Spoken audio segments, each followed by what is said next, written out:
Hi, I'm Rick Dancer. See that map up right here over my shoulder?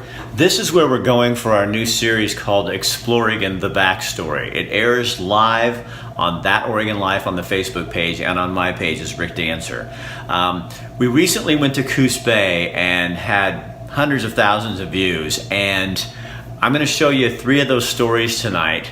And I want you to pay attention to who the sponsors are, because without our sponsors, we wouldn't be able to provide you with television that's not, how do I say, trite and regular. We get to provide you with real stories. So pay attention to them, and if you need their services, please go to them and say you saw it here. So let's get right into it. Here's our show. I'm not dead. That sounds like something interesting.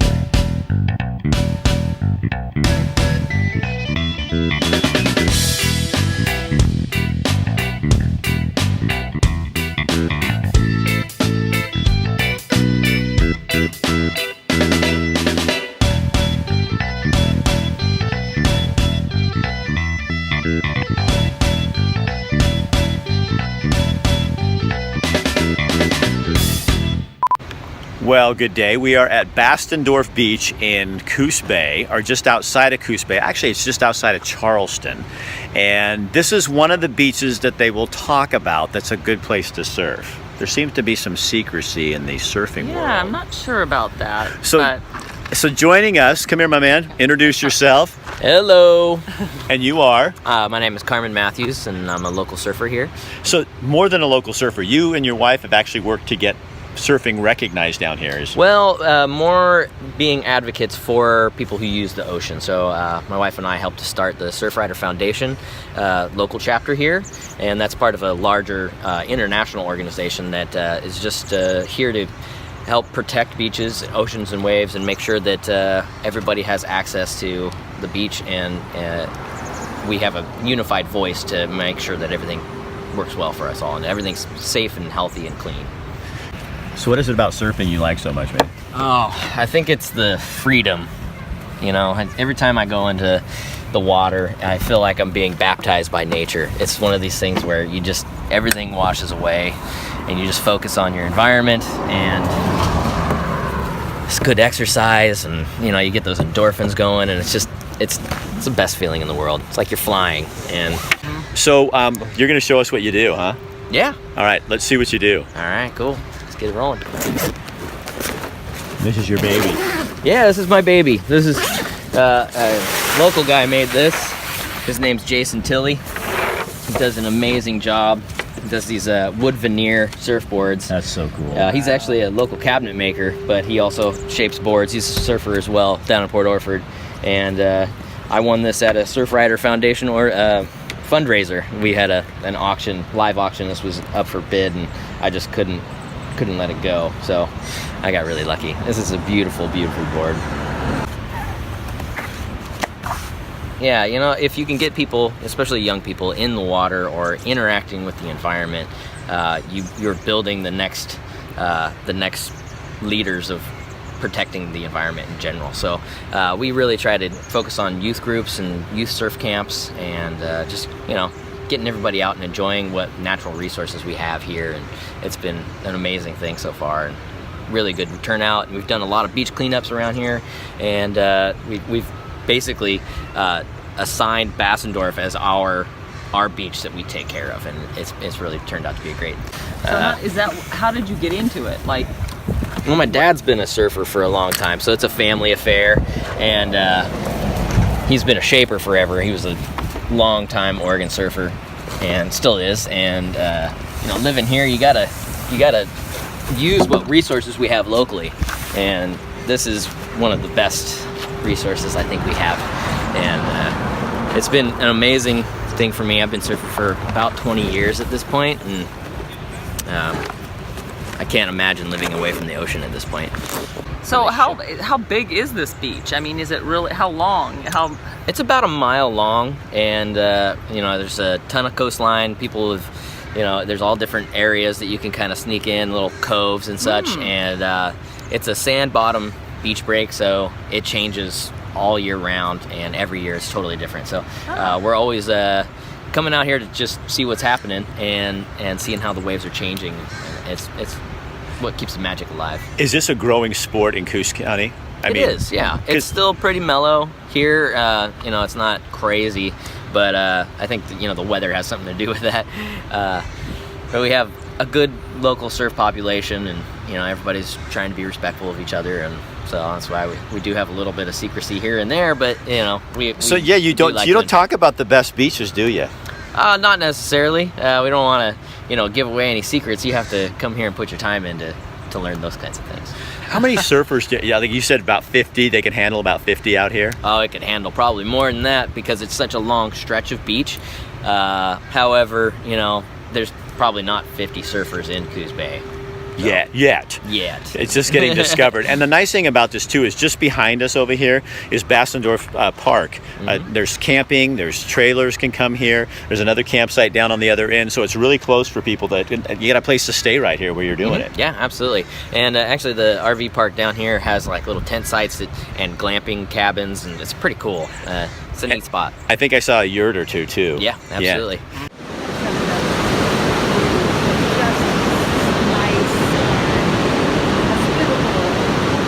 So that show is sponsored by Ron Story, a friend of mine who's the service manager at Kiefer Mazda here in Eugene. I totally trust this guy, and if you need your car worked on, they don't just work on Mazdas. He has great staff, they take really good care of my stuff, and they're honest. So if you like what we do here, it's people like Ron that make that happen. So give him a little love. What we offer is a source of news that can be trusted. You know, it's in an era where everybody's trying to be the first to get the news out. We actually do some research and talk to the sources and get the story and all the details behind the story. So why do you do this? Why do I do it? Well, partly because I like fishing.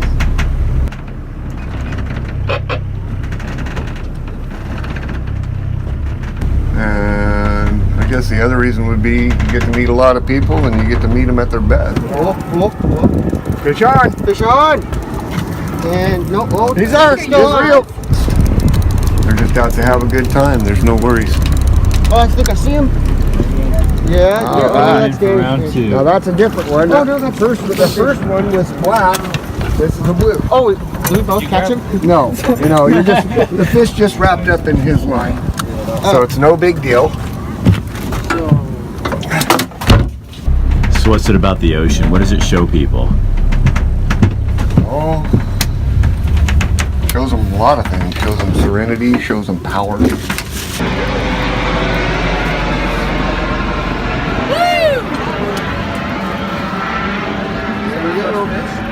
I think so. Yeah. We're just gonna let it suffocate, or we're gonna shoot it.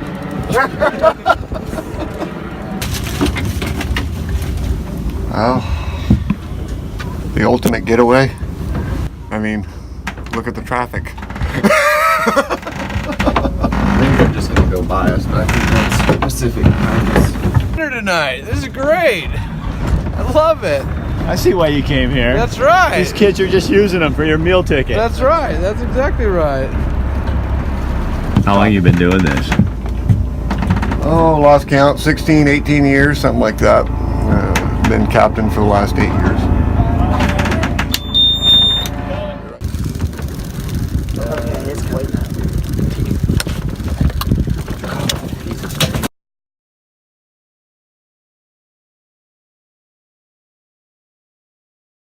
That story was sponsored by Corky Gorley. Corky Gorley is with State Farm Life Insurance here in Springfield.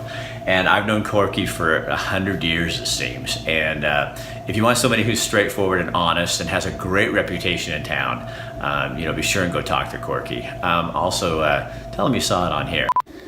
Well, welcome. We are right now at the South Slough Estuary. It's a national estuary. It's the first one of its kind in Oregon.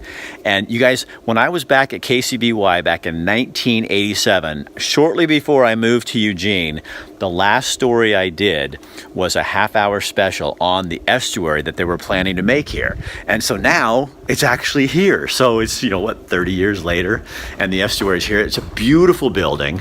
It's an amazing place. And we're going to go find out what an estuary is, why it's important, all that kind of stuff. So we'll find out what... Oh, well, look who's here.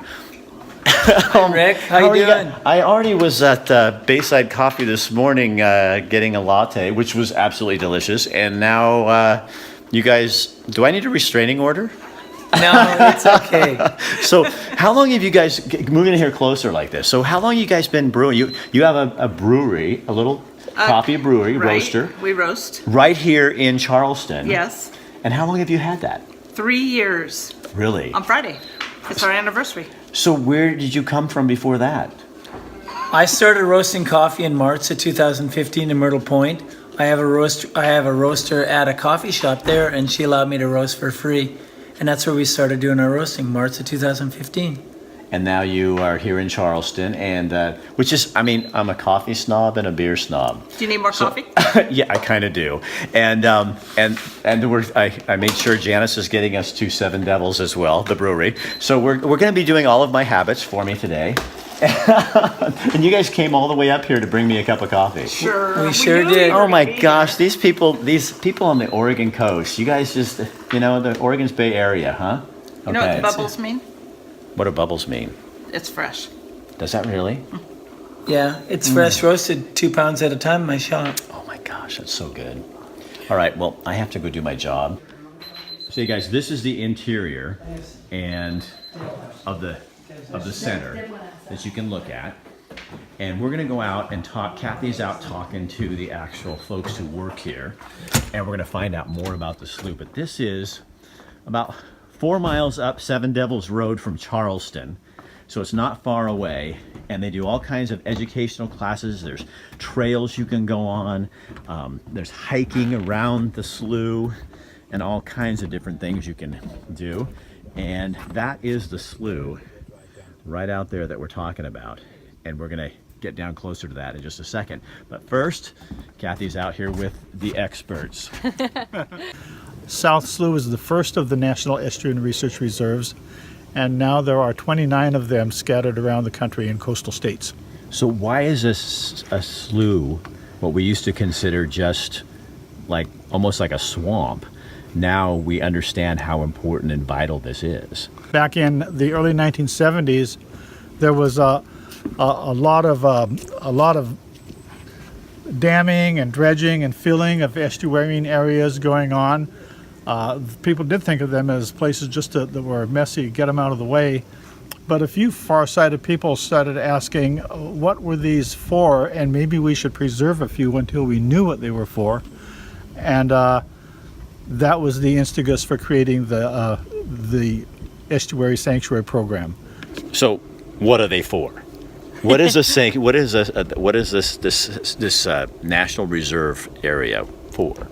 So National Estuarine Research Reserves are primarily for education, research, and stewardship. So it's an area that's protected, and we study that with long-term data. We have a system-wide monitoring program that has been taking the temperature, turbidity, dissolved oxygen of the water piece. We have yellow school buses out here every week with lots of little people. We have summer camps. We have very many children that learn to appreciate nature from toddler all the way up to gray like us. And people will come to enjoy and experience what this has to offer. And if this wasn't preserved, this wouldn't be here for us to be able to paddle, to hike, to do all these things. So what happens down there in terms of fish and habitat and that sort of thing? You were talking earlier about this being a nursery. We are basically a nursery. So if you were to go out to the South Slough and you were to cast a big net and pull it up, you would pull up all kinds of baby salmon, baby sole, little baby crabs. And we have the biggest Dungeness crab fishery on the coast, for example. And all those little crabs every year hatch out the little tiny megalops that grow bigger and bigger. And in 5 years, you've got your dinner plate crab. And if it wasn't for this nursery space where they can hide in the eelgrass from predators, get the nutrients they need, and then go out to the large ocean, then we wouldn't have the fisheries that we have. So for decades, this was seen as not protected. It was filled in. These kind of things were filled in. Now we're learning that we made a mistake.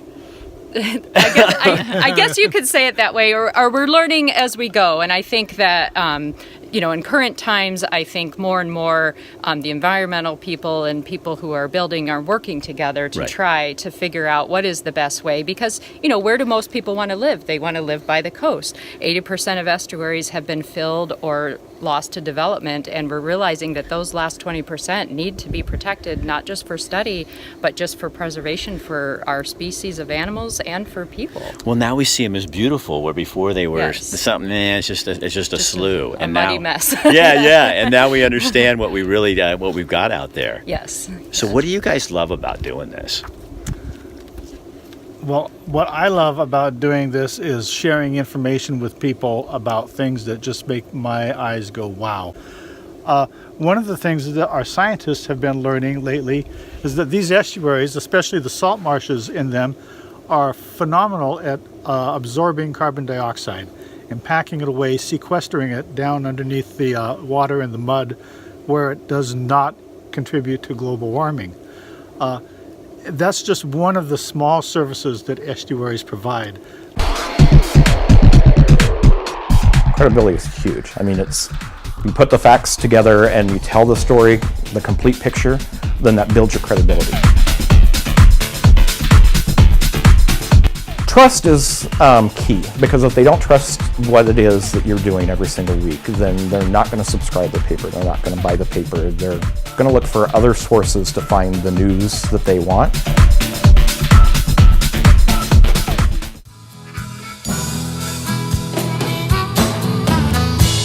So I'm walking about with a backpack and a sack full of jack, trying to catch a train headed out west.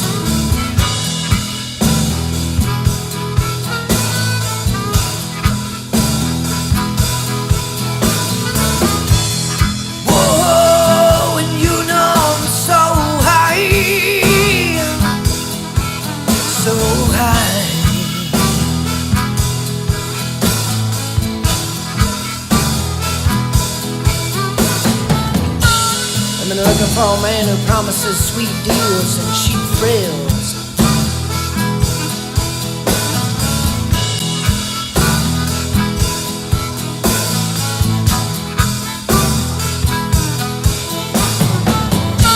So I jump up on my train and I set down what I own. 'Cause I can't get used to my new home, babe.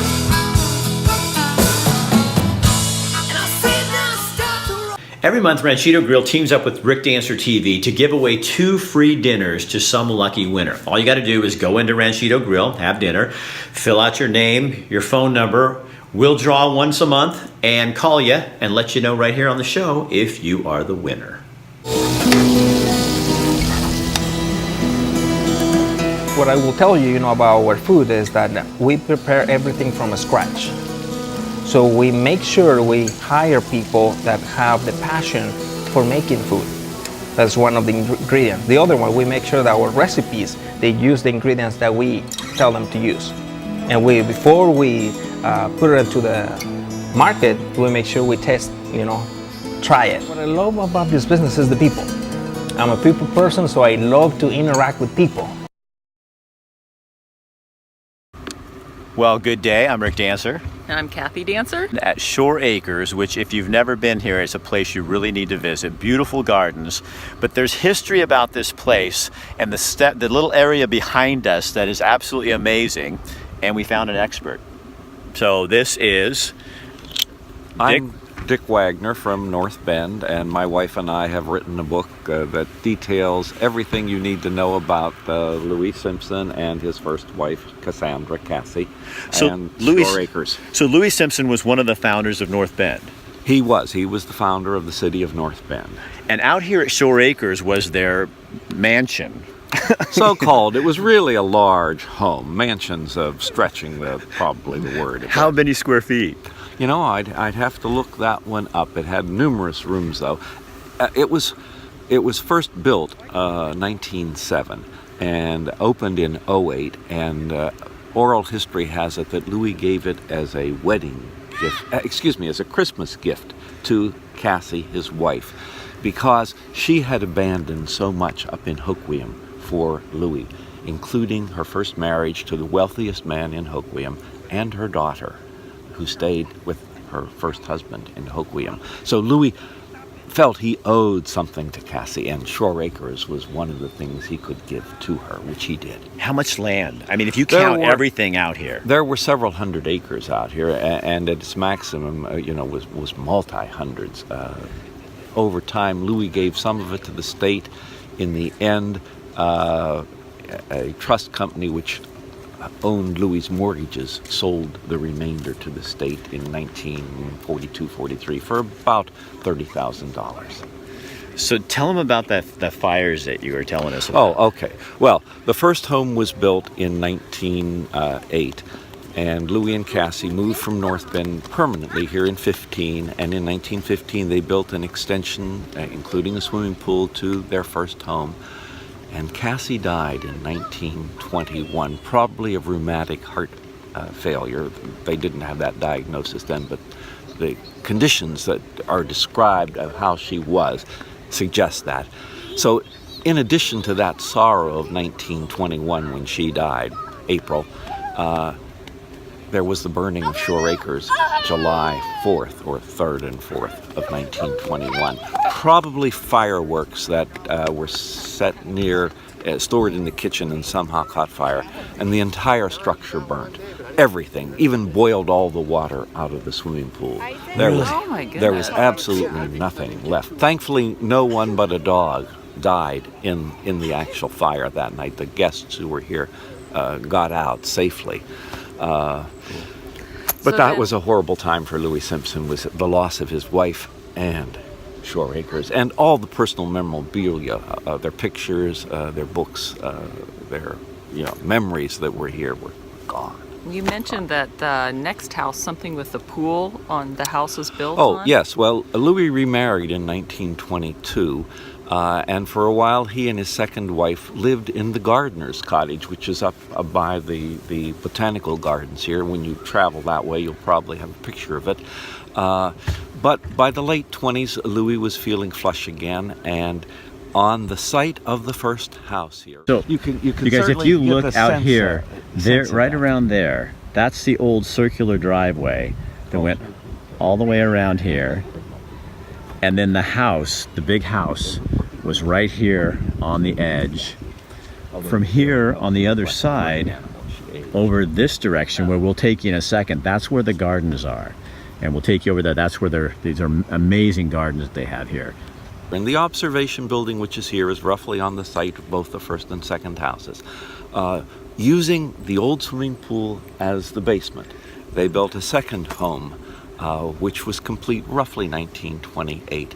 But because of Louis pouring his financial resources into the reconditioning of the Southern Oregon Company mill in Empire, Louis had no money available, and in fact they never really furnished properly the inside of the house. And by 1930, Depression, and there was no money available, and things just went downhill for the Simpsons after that.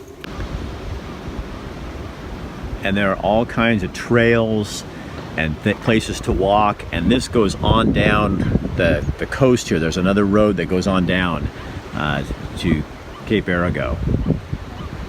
Beautiful place, lots of wildlife, and on a nice stormy day you'll see waves going high into the sky, like this picture you're about to see. Yes, Louis Simpson and his second wife Leela adopted two children in the 1920s, Geraldine in 1924 and Barbara Jean in 1926. Geraldine died a few years ago, but Barbara Jean Griffins still lives in North Bend at 92. She's a very with it woman, and annually each year at North Bend's birthday celebration, the July Jubilee, she usually cuts the birthday cake for the city. That's pretty rich. She's a delightful woman, and it's a direct tie to Louis Simpson, the second generation, and North Bend, of course. Life is it's shorter than we think, isn't it? It's not that far. Don't tell me. Okay, this is Shore Acres, where the gift shop is, and then you come through this little portico down into here. Christmas time, They light this place up with close to 400,000 lights, and it really is a sight to see and get you in the spirit of Christmas. So there's a gift shop here where you can go, and then you come around this corner and you see this beautiful garden. And in the summertime and the springtime, it's all bloomed. But look at this. This is their garden. So this tree recently had to be taken down. It fell, and it's over 100 years old. So it was here when Louis Simpson lived in this place. So they kept a piece of it to show folks the size of that thing and also the history. And look behind it right there.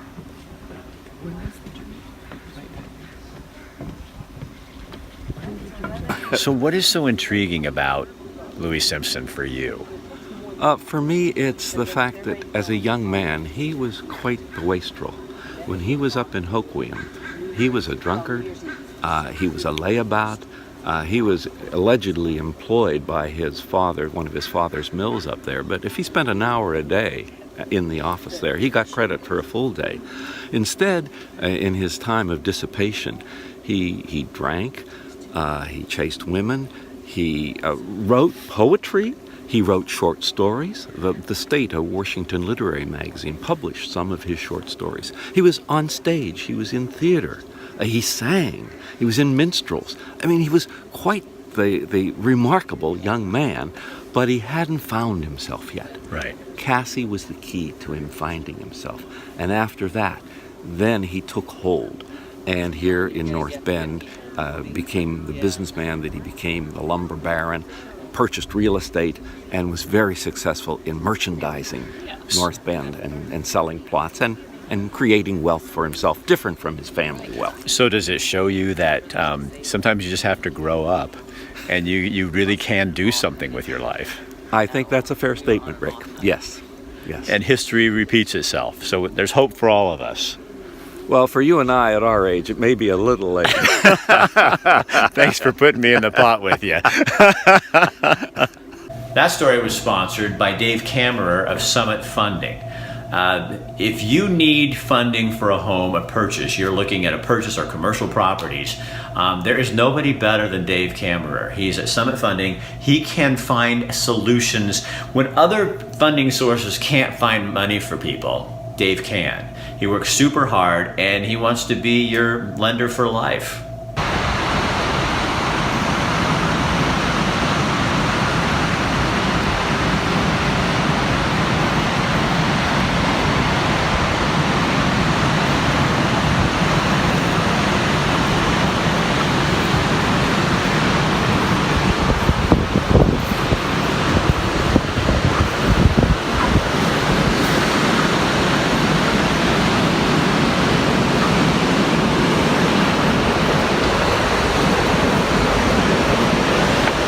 See you in the morning. I'm gonna get a little video of you doing this. All right, cool. See you, man. Thank It's nice you. talking Nice to you. meet Yeah, see you later.